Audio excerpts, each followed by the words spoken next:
حضرت صالح علیہ السلام۔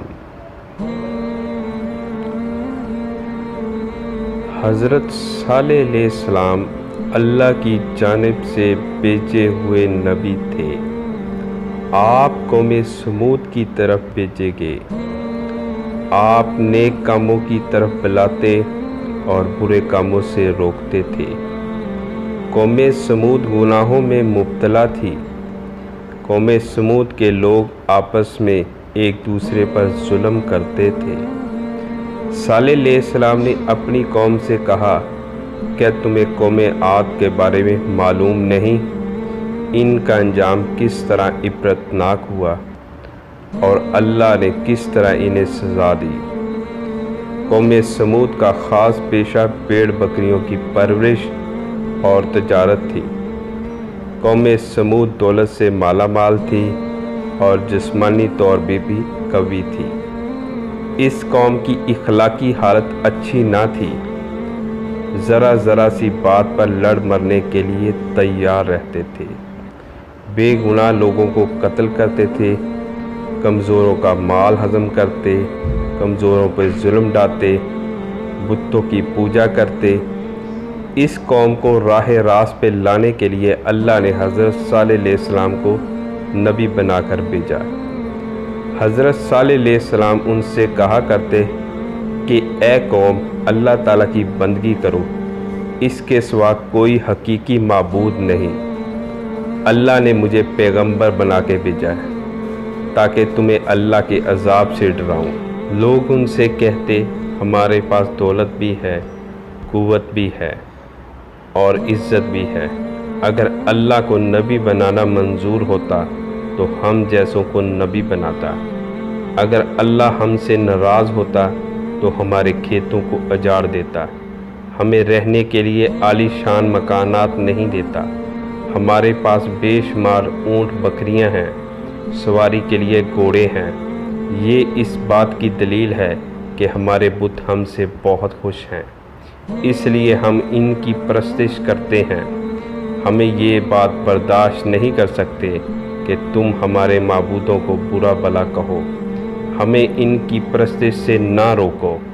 ہم تو خوشحال ہیں، لیکن تمہاری بات ماننے والے مفلس اور غریب ہیں۔ تمہاری حالت بھی ایسی ہی ہے۔ اگر تم نبی ہو تو اس کی دلیل پیش کرو، کوئی معجزہ دکھاؤ، ہم دیکھنا چاہتے ہیں۔ حضرت صالح علیہ السلام ان کی اس قسم کی باتوں پر کہتے، تم ہی بتاؤ کیا معجزہ دیکھنا چاہتے ہو؟ پھر کافر آپس میں مشورہ کرنے لگے، ان سے کس قسم کا معجزہ طلب کرنا چاہیے۔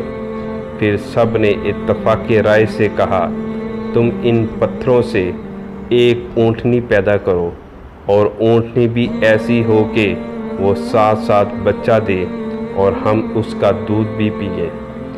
حضرت صالح علیہ السلام نے اللہ سے دعا کی، جلد ہی دعا قبول ہوئی۔ پتھروں کے اندر سے ایک اونٹنی نمودار ہوئی۔ اونٹنی بہت خوبصورت تھی۔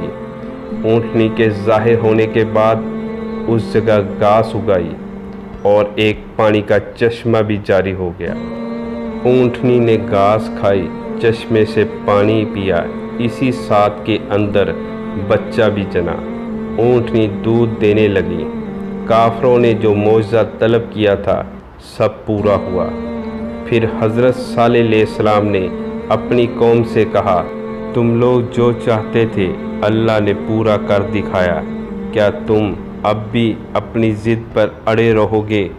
کافروں نے کہا، ہم ایمان نہیں لائیں گے، نہ آپ کی باتوں پر عمل کریں گے۔ کافر اونٹنی کو تنگ کرنے لگے۔